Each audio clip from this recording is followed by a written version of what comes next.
Have a wonderful class. Hi, everyone. On behalf of Michaels and Team Leslie, that's what they call Leslie Pope and myself.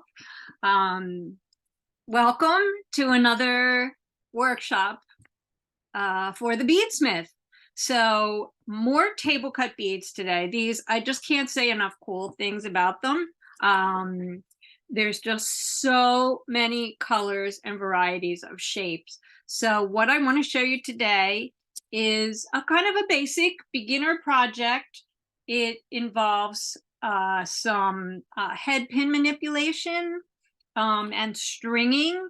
So this workshop really is a lot about design and how to group your things together in order to create a really lush looking necklace. And I'm not going to lift up the necklace that's on my bead mat right now because I kind of have them laid out so that I can show you how these are constructed and how they're designed. So let's get started. A big thanks to everyone for joining us from all over the country. It's so cool. And I think all over the world. Did I see somebody else? Anyway, let's go over the materials for my necklace, which looks like this when it's finished. This is a loose strand laying over here. And what I did, because I invested in a small amount of material, so I clustered my beads in the necklace down towards the center and then just used stringing to create the rest of the necklace. Here you can see where here's my cluster. It's symmetrical starting from the center working out to either sides. That's my gig, Miss Symmetry. And then I've just strung these on wire, and I'm going to show you how to do that. I'm going to show you how to string the groupings, how I chose the groupings, making a little wire loop, opening and closing jump rings, and crimping the end of your flexible beading wire in order to put a lobster clasp. So even if you're already experienced, this is going to be a good exercise for you in design. And if you're really a newbie or sort of a newbie, hopefully it'll help you to hone your skills. So we have for this necklace, and you can download the PDF if you haven't already. Like Felicia told you, this is being recorded. I don't expect anybody to be doing this with me. That's not the purpose of this workshop. This is to demo this out for you, and then you can go back and watch the recording within about 48 hours on the Michael's YouTube channel and be able to recreate it yourself along with the PDF that you can download.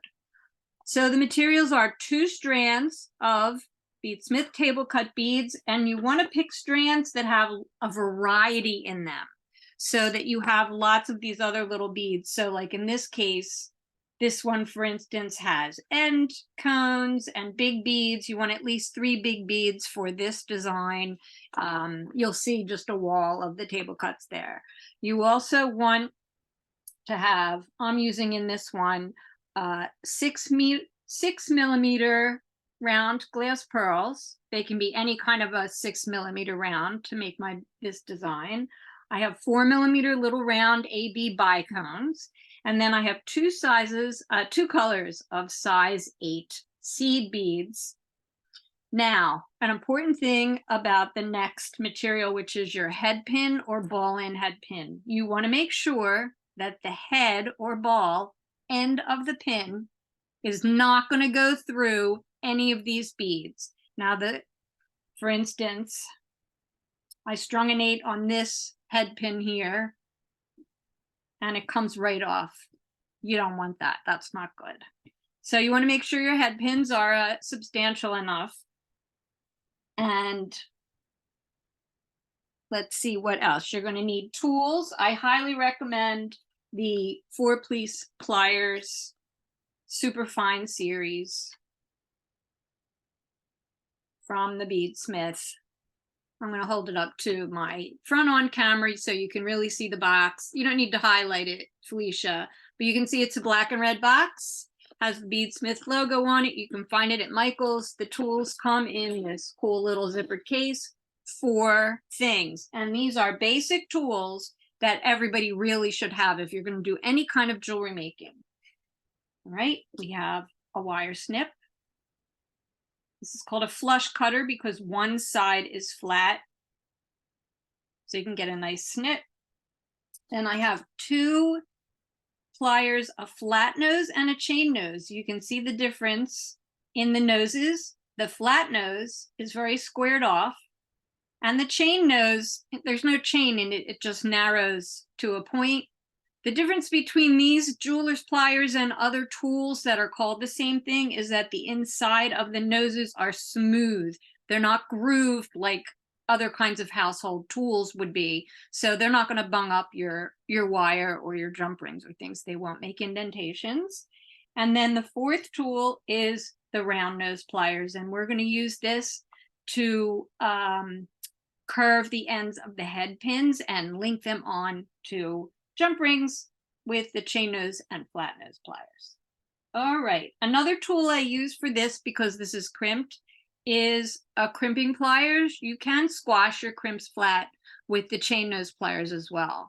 I like to use a crimper. I'm going to show you how to do it with one of the ergo tools, the chain nose, today. So I think I covered everything. Toggle. Oh yes, you need crimps for the flexible stringing wire. This is BeadSmith's Flex-rite. You can find at Michael's. I'm using what they call clear. It's a really neutral kind of a stainless steel color. You really want to try to use 49 strand, right? This is 0.018 gauge flexible beading wire. You can see it's very soft. But 49 strand means there are 49 cables in this thin wire, and it really is very strong and durable. So you're going to look for that Flex-rite. And the lobsters I told you about, jump rings, crimps, and wire guards. Okay, wire guards are ends that you string the wire through so that the part that's getting the wear and tear on the jump rings, there's your wire guard hooked into a jump ring at the end.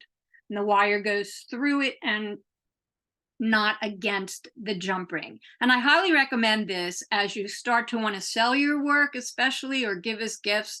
It looks cleaner, and it really does prevent the abrasion against the wire as you're going to be manipulating your toggle clasp. All right, any questions so far? I don't see. Oh, somebody did want to know, why are they called table cuts? So they're called table cuts because these are Czech pressed glass beads, and they're pressed from both sides when they're made in the mold. So they're left with this kind of an edge. And they have a nice size hole, not too big, but big enough for an S-line, and certainly plenty big for a couple strands, actually, of flexible beading wire. All right, now in my necklace, we're going to talk about design.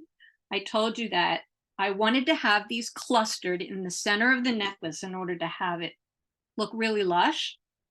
So this, I took the 3 biggest beads from my strand and made them kind of like the focal beads in this. And the thing about designing with different size beads is you do want to have a nice mix. You don't have to be symmetrical in every way, but you do want to have common elements in each of these clusters of dangles. So as we go through this, I'll repeat what it is that's in common as I do each of these clusters. So starting from the end, actually starting from the middle, you're going to have no strings, you're going to have a naked wire, and you're going to start with the center cluster. So this cluster has a center large table cut. Let's separate this out.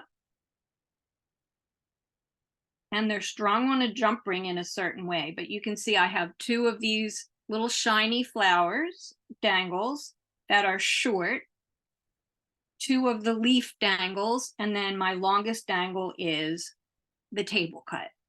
So when I have these laid out, let's go up to this. Here it is. These are the dangles that form the center cluster. So you can see I have my shiny flowers, my leaves, and my big table cut in the middle. Get these out of the way. And the head pins are all the same length, but the amount of stringing that I've done on them is not the same. And right now I just have little bead stoppers, which Michaels also sells in a little blister pack. I highly recommend these. These are little springy things, very easy. These are the small ones, very easy to spring. I use them on a lot of my work, not just wire and metal, but right now I suggest you use them to hold your beads on as you string your clusters. So you want to have them laid out, and I'm going to show you what the picture in the tutorial looks like so you can see how that works. Okay, so here's a picture of the exact grouping that we're going to be working on right now. Now I don't have stoppers on it yet. I already made the loops on this, but you can see how they're going to be, eventually, they're going to hang different lengths. Now, remember I said you want to pick a head pin that's not going to go through your bead. So we're going to start with a large dangle like this. And I strung a size 8 silver bead first, then the table cut, and then, oh, I have one too many on there. So I just alternated silver and turquoise, and I have 4 of each one. Now I'm going to put my stopper back just for a minute. All right. The next one, so there's only one of those, then we're going to have the symmetry. I'm going to have 2 leaf beads. Again, I strung a silver bead against the end of the head pin. This is one of the common elements that I said helps to tie things together. By having silver beads on the ends of all my head pins, on the ends of all the dangles, it kind of gives a unity to it. So it's going to carry that sparkle and that color through the whole set of all these clusters. So keep that in mind when you design, that you want to have a common element that runs through either in a frequent repetition or some kind of repetition. That's just a good design thing to think about. All right, and then this last one, again, the silver size 8 on the end, one of the smaller table cut beads, and I chose just to use turquoise. So I'm also breaking up the turquoise and silver among the head pins, and I played around a lot with how I wanted these before I did them. All right. Now I'm going to do, you want to be careful with this part. I'm taking the stoppers off.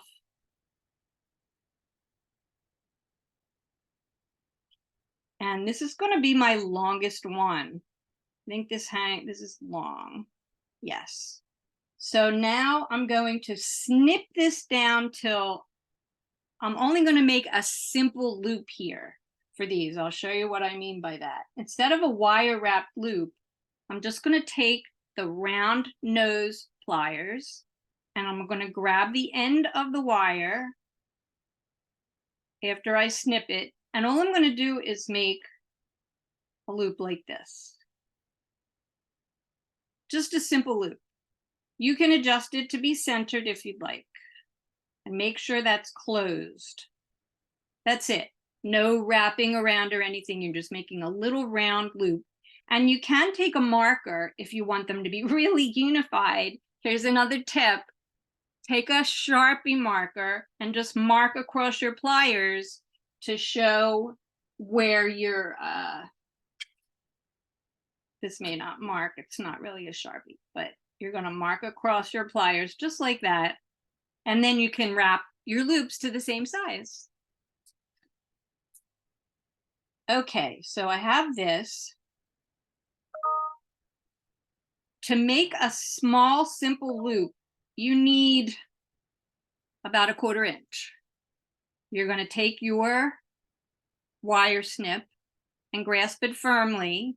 Don't lose your beads. You're going to hold your beads, but you want to make sure to turn your hands so that when you snip that wire, your hand is between that snip wire and your eyes and your face, because that may fly off. So there's a safety tip. You always, when you snip any kind of wire, want to make sure that you're protecting yourself.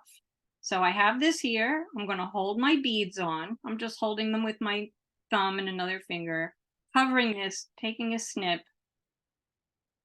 Now I'm going to make a wire loop with my round nose pliers, taking them to the end.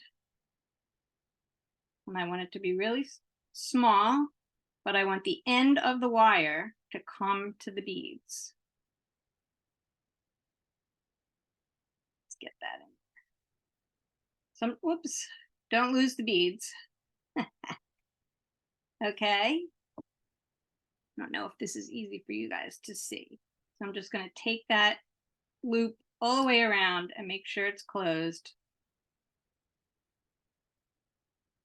And there's a little loop. So it's not perfect, but you want to make sure that the loop of the wire comes around to touch the wire, and you're going to put that down. Let's go to our next one. Now I have a finished one and the next one. Now remember, these are going to be hung on a round jump ring, so automatically it's going to raise it up a little bit, but you can see that this one is going to be a little shorter when I make the loop than the first one that I did. So I'm going to hold these beads on, get my wire snip, cut down to that 1/4 inch or so, hold my beads on, cover it, turn my hand, and that's my next dangle. Take my round nose pliers, make sure it comes all the way around to touch the wire.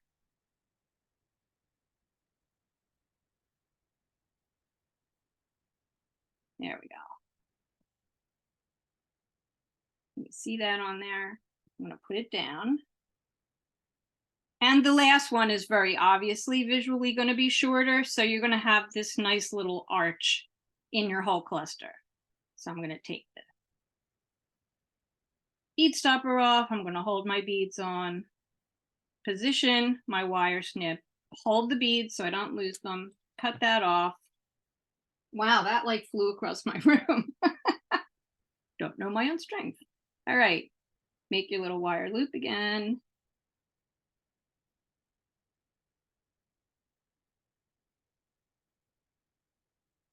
Okay.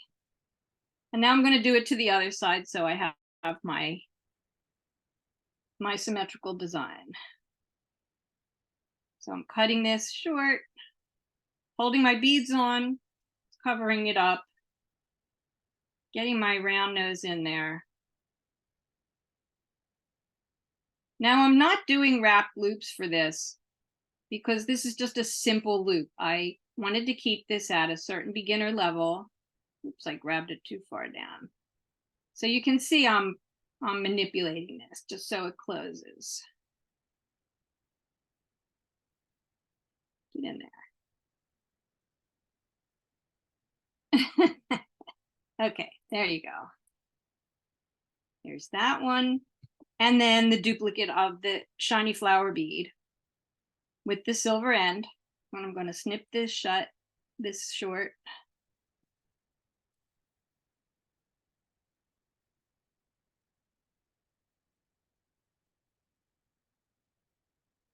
So there's my cluster. The next step is to capture the end loops that you just made in a single jump ring. I'm using 8mm open jump rings. Here's where some of your other pliers come in. You always want to open and close a jump ring like this. You never want to do this. Everybody got that? We call it hugging. You want them to hug. You don't want them to do this. So I'm going to take my jump ring in either my chain nose or my flat nose. I have my flat nose here. And I'm going to hold it on one side of the opening, which is too small for you to see, but it's facing like 12 o'clock for me. And I'm going to take my other pliers. So they're kind of parallel. You see that? Now I'm going to do that little twist to open it. And you can either reposition it in your pliers or just hang on to it. I'm going to take my chain nose pliers and reposition it so that I can hook on my things in order that I strung them. So you have the shortest, the medium, the long, the medium, and the short for that cluster. So I'm going to take my jump ring and just string it right through the little loop that I need.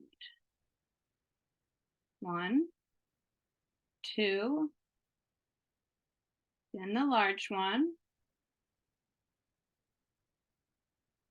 Readjust my pliers so I have more exposed ring there. String the next medium-sized one and then the smallest one again. Now you're going to take your pliers, your other pliers, and you're going to grab that side. Be careful not to grab the beads you just strung because you can crack them. But I'm going to bend that jump ring back so the ends meet, and you probably can't hear this, but when you bring a jump ring closed, it usually makes a little click noise. Now I have my things all on a jump ring. And I'm going to put that down and do the same thing to the other clusters. When you string your necklace, you're going to attach another jump ring to the jump ring that's holding the cluster together. And I'm going to show you this because I want you to make sure, because, you know, if you have a jump ring, depending on where you attach the other jump ring, you're going to lose your dangles and they're going to slide around. I just opened it with my bare hands. Okay. These are going to slide around out of order. You want to make sure that the center one is always going to be in the center. So you have these laid out properly. And I suggest that you do exactly what I did, which was lay them out on the table. You're going to take a new jump ring, open it just like I showed you with 2 pliers. Turn 1 plier towards you, 1 plier away from you. Now you have that open properly, and you're going to carefully string that main jump ring. Am I on screen? Yes, okay. Just making sure. Don't string the little loops, just string the jump ring. There you go. So I have that strung, and I'm going to check to make sure that everything is right. Oh, look, I did this on purpose, by the way. Do you see how I have these 2 next to each other and I don't want that? So I'm going to get my second pair of pliers and grab the other side of the jump ring. Take off the one that's on the end and move it around to the other side. You don't take it off, you just swing it around. Now I can now they're in order. Now I can take my jump ring, that's open, and come up through the ring that's holding those pieces together. Is that clear? Okay. Now I'm going to close this up and make sure this is closed really well. You're going to look at the ends and make sure they're really snug together and you hear that click. Because the jump ring that you just closed, the top one, the second one, is what's going to be strung on the necklace. So here's the center dangle that we just put together. And you can see that there's the jump ring that holds the cluster together. And you can see that they're in the order that you want. And then the top jump ring, this is the center of the necklace. And I started from the middle out and the middle out in stringing these clusters. And I strung a big pearl on either side of it. That's my middle. I did skip a step, which is cutting the length of your necklace. That's up to you. This necklace my necklace is 16 inches. So when you cut your beading wire, you want to put a bead stopper right next to this after you string the pearl, the dangle, and the pearl. You're going to put a bead stopper right there. And then you're going to work one side all the way out put a bead stopper on it, work the other side all the way out till you have this nice arrangement of clusters strung with just groupings of other beads. Now I just alternated my silver and turquoise seed beads. You can add some of the ABs if you want. It's entirely up to you. This is where it gets really fun to design your own stuff, right? Because you're designing your own stuff. Okay. Were there any questions about this? Someone's asking about not everything being in the list. Yeah. Nancy. Yeah. No, there's no Michael items on the handout, but when you went to sign up for the class, there should be a place on the Michael site that does list the very specific item numbers that you need for this workshop. They were provided to Michael's. So that information is available. The tutorials do not have the item numbers specifically, but the information is on the Michael site for the workshop, and it'll tell you the specific item numbers. Hey, Leslie, I'm gonna jump in just really quick. Yeah. I think the issue is that those particular glass cuts does not appear to be the same SKU number for the blue ones that you're using. There are SKUs here that does match the items, except for the flowers themselves. Okay, well, I know that there's another, and again, because there's so many of these SKUs, I apologize if that's confusing for people. But there are so many strands that you can find things that are similar to this. And truthfully, make it your own. You can change things around. You can still use the size relationship, and certainly the techniques carry through everything. You can get something that, unless you were looking at them side by side, they'd feel like the same necklace to you. Okay. Yes, the tools that were on the list should have been the Ergo set with the 4 things in it. But they are sold separately. But you do need 2 pairs of pliers for this. You can use a round nose and a flat nose, or a round nose and a chain nose to do your jump rings as well. You absolutely have to have a round nose. If you only needed the snip, the round nose, and 1 other pair of pliers, I happen to like the chain nose. Although I use my flat nose a lot, I like the chain nose because it is narrow and you can always grasp things inside if you want. You know, closer to the box. That's what this is called, the box. So I hope that oh, somebody provided the blue SKU. Thank you, Marguerite. Thank you very much. Okay. So going forward in the future, because I have next year, I'm going to probably have at least a half a dozen other workshops. I'll ask into providing the item numbers. Okay. That was not something that I thought was supposed to be included. It was supposed to be more generic, but I assumed that these would be online. So my apologies for any confusion, but I'm sure that this can be sorted out. And you will find these. You will find the information that you want. Marguerite, you saw the blue SKU number someplace. Can you share where you saw that? No, I don't have a book. Okay, but thanks for asking. I have a bazillions of tutorials online. There's You keep saying we're going to write a book, though. I know. Actually, Leslie and I we're talking about working on talking about it. in our spare time. Right. Yeah. All right. So I still have a lot of time left. So I'll get to the rings later, okay? But let's talk about finishing your necklace. So let's say, I'll hold this up here. Whoops. I got one of my other strands stuck on here. All right. So you have the necklace. I'm going to do this. You can see it makes this lovely little mass of beads. And you should have a bead stopper on each end. You want to make sure that you have a long enough piece of wire for your 16-inch necklace, which means you need to leave room when you cut the wire to string your necklace. I don't need more than, I'm going to say 2 inches is more than enough at each end. So for a 16-inch necklace, you need a 20-inch piece of wire cut. 2 inches at each end makes 4, and then the 16 inches in between.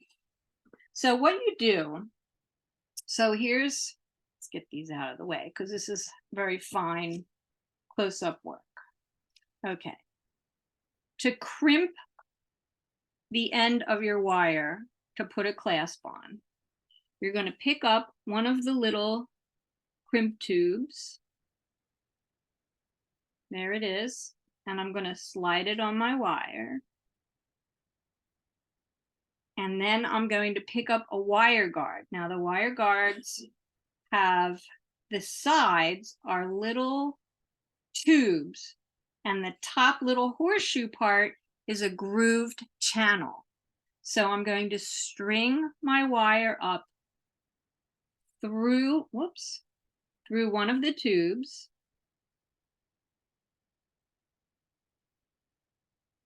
Get through there. There you go. And out through the other tube and the wire. And you're just going to pull that like this. So it's going to look like this. You have the crimp here. It does start to turn around. So you can see it's got the crimp tube, the wire guard. The wire comes around, goes through the other side of the wire guard. Okay. Now, before you finish this up, you need to either hook it onto your clasp, or if you're using a closed jump ring, you would string that on next. Because I'm using open jump rings, here's the next step. All right. I'm going to take the other end of the wire and string it back through the crimp.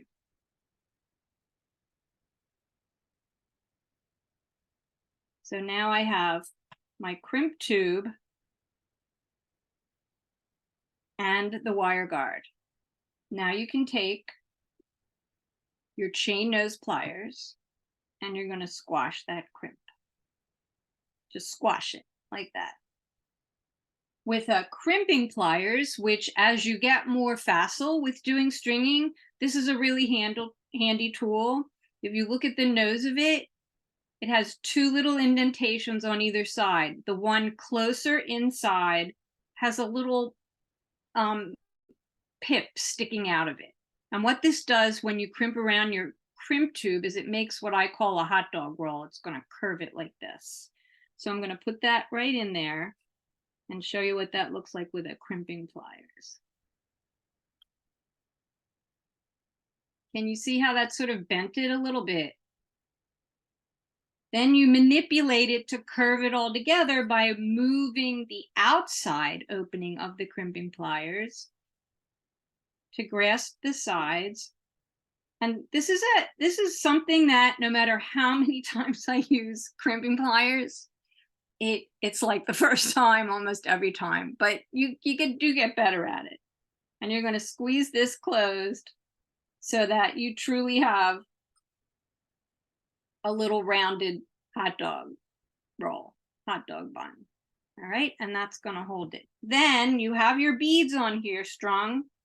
You're going to make sure that the last bead, I'll just string one of these glass pearls through to show you. The little tail, you don't want to snip that off yet. You want to make sure that that goes through a bead or 2 or 3. And by leaving yourself that 2 inches at the end, you'll really be able to manipulate this. Whoops. All right, so what's happening here? I couldn't get the tail through, and it's because on some beads, the coating of the bead can block the hole a little bit. So I usually take another needle and stick it through the hole and kind of roll it back and forth to get that coating off the other end of the hole. And now I should not have any problem stringing my wire through and getting the, there we go. All right, and getting the other wire through the tail. You know, isn't it always the case when you go to like demo something that then you have the tech problems?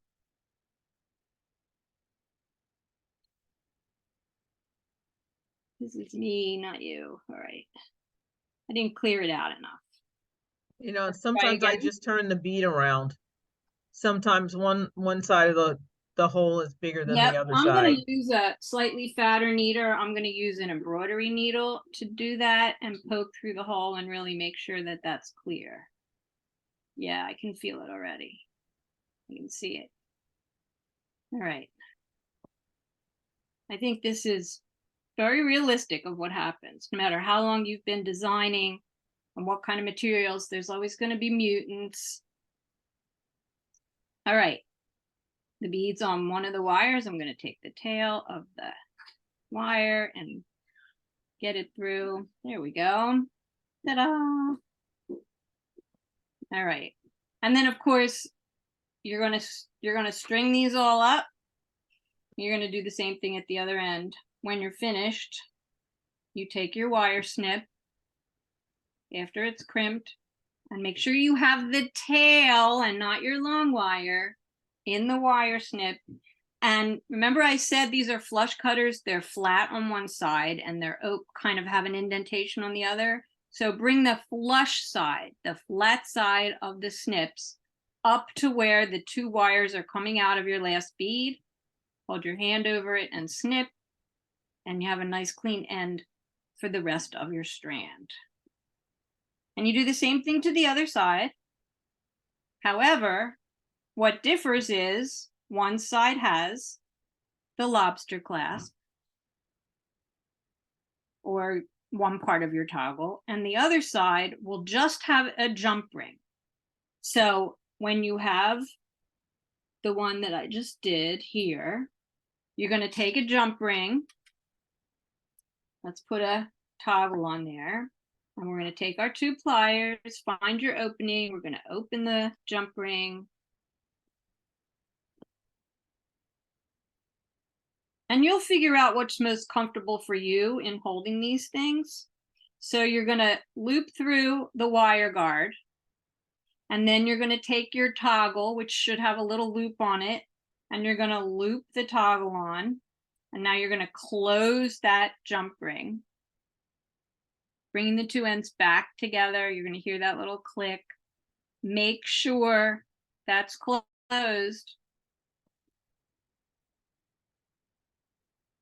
And there you go. You've crimped on a part of a clasp.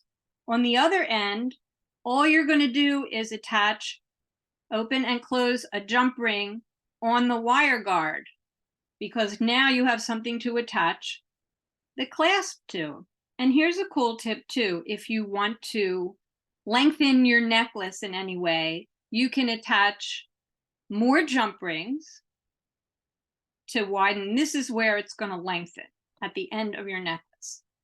You can attach more jump rings to both sides so that your clasp meets in the middle, or you can use a piece of chain, as long as the links are big enough to accommodate your lobster clasp, and you can hook it through one of those chain links. It looks very pretty when instead of just linking up jump rings, you have a nice piece of chain, and you're going to just attach the last link of your chain to one jump ring, and you can then adjust like that. So that might be all. Does Beadalon sell tags? I don't know, because I don't work for Beadalon. I work for the BeadSmith. Sorry, Lori. I know that Michael sells a lot of these extra personalizing your jewelry things, so you're going to have to look for jewelry tags if you want the metal ones. I assume you're talking about. No, don't be embarrassed, because I worked for Beadalon for a long time, actually, before I worked for the BeadSmith. I think I worked for just about everybody in this industry. Bead and Button, Interweave, Beadalon, John Bead. landed my dream job with the BeadSmith. So here I am. So I chose these colors for this only because I am a summer girl and I'm so reluctant to let go of the summer. So this is my last way with the colors, to hold on to these beautiful oceanic colors. And remember that this is being recorded and you can go back and watch the recording. All my mistakes, all the things, all the tips I shared with you. And you can find all of these things at Michael's. Ta-da! So since we have a little time left, you're welcome, and thank you for joining us. And I will let you know that when I first started to do bead teaching, I was already making rings, and I always wore rings, and everybody always asks about them. They're just peyote. Now sometimes I add a little extra touch, like this is a symbol element and it has a little loop on the end. It fits just the same size as the 11s in the ring. If you go to beadsmith.com/I love beads and look in the Delica section, I believe there's a free tutorial called finger dressing. Finger dressing. Yep. And it has an illustrated tutorial with just how to do peyote and how to zip it up, where you zip through the end. So you make a long strip and bring it around, and they're made to size. They're not stretchy. So you kind of have to take into consideration, are you going to wear this when your hands are warm and larger, or cold and your rings go flying off your finger? So the rings, I wear my rings on all different fingers depending on the weather, I guess. It's kind of funny, but yeah. And if you look through, go ahead. some of the other categories in the I love beads sections, there are other ring patterns as well. There are lots of other rings. I'm going to show Some you with this one. 2-hole beads. Yeah. Some with, other things. Yeah. That's called the paisley dot. That's one of Leslie's designs. We are both ring girls, ring women. Well, you converted me. My job is done. All right, so thank you so much, everybody, for joining us. I'm not sure when or what my next class will be, but as soon as we do, we'll be able to promote it. So thank you, Felicia, for being our tech support. Thank you, Leslie, as always. I can't do this without you. Thank you, everybody, for coming. And I'm so glad. It makes us feel great when we hear that you learned something, whatever it is, a tip, a technique. So everybody be safe out there. My sister, the nurse, says start masking up. I'll just throw that out there. When you're beading, you're real close together and everything, right? And post what you make with the hashtag Make It With Michaels. You can post it on Michaels. You can post it on the BeadSmith Facebook page. And let's see what you're up to. So thanks. Happy fall, everybody. We love beads and we love you. Bye.